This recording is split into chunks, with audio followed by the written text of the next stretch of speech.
அது ஆணியே பிடிக்கமான டைலாக் வந்து சித்திக் சார் கோகுல் கிருஷ்ணா எழுதின டைலாக் தான். அதுல வந்து வடிவேல் சொன்ன டைலாக் எல்லாம் கிடையாது. தவறான ஒரு செய்தியாகி போச்சு அது.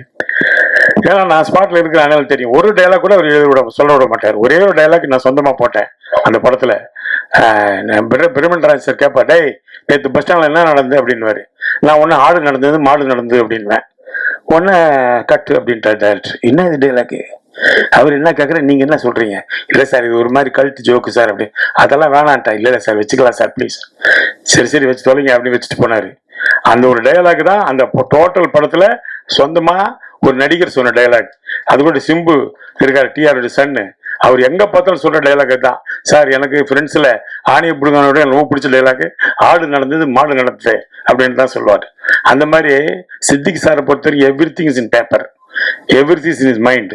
ஒன்னு கூட வெளியிருந்து எடுக்க மாட்டாரு. ரொம்ப சந்தோஷமான விஷயம் என்னன்னா, நான் வந்து உடுமலைப்பேட்டில் ஷூட்டிங், ஃப்ரெண்ட்ஸ் ஷூட்டிங்கு, அப்போ தெனாலி ஷூட்டிங் கொடைக்கானல் மேலே நடக்கும். அந்த நேரத்தில் இங்கேருந்து போகும்போது சூர்யா வந்து ஜோதிகா கேட்டதா சொல்லு, இது கேட்கறதா என் வேலை. உடனே நான் அங்கே போய் madam Surya about you ask, எனக்கு பாதி இங்கிலீஷ் தான் தெரியும் சொல்லி முடிச்சு அவங்க தேங்க்யூ அப்படின்வாங்க. மறுபடியும் போகும்போது என்னை பற்றி சொல்லுங்க. நான் கீழே வந்தேப்பா தங்கச்சி ஒன்று கேட்டதுப்பா அப்படின்னு. பயங்கர சந்தோஷம் ரெண்டு பேருக்கும். இவங்க ரெண்டும் தூது போயிட்டு வந்து வேலையை ஆரம்பிச்சாங்க. வேற அதை விட பெருசா ஒன்றும் இல்லை, சாதிக்கிறதுக்கு இல்லை. அப்படி காதலை வளர்த்த ஒரு படம் அது. அந்த படம் மட்டும் இல்லை, அமர்க்களத்தில் அப்படிதான். ஷாலினி அஜித்தை லவ் பண்ணிட்டு இருக்காங்க, எனக்கு தெரியாது.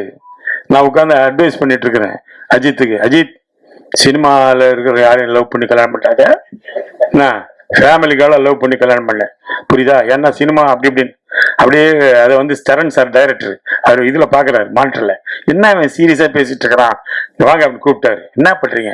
இல்லப்பா அஜித்துக்கு நான் சில அட்வைஸ் எல்லாம் கொடுக்குறேன். என்ன அட்வைஸ்? இல்ல இந்த மாதிரி சினிமாவில் இருக்கிற யாரையும் லவ் பண்ண வேணாம் அப்படி.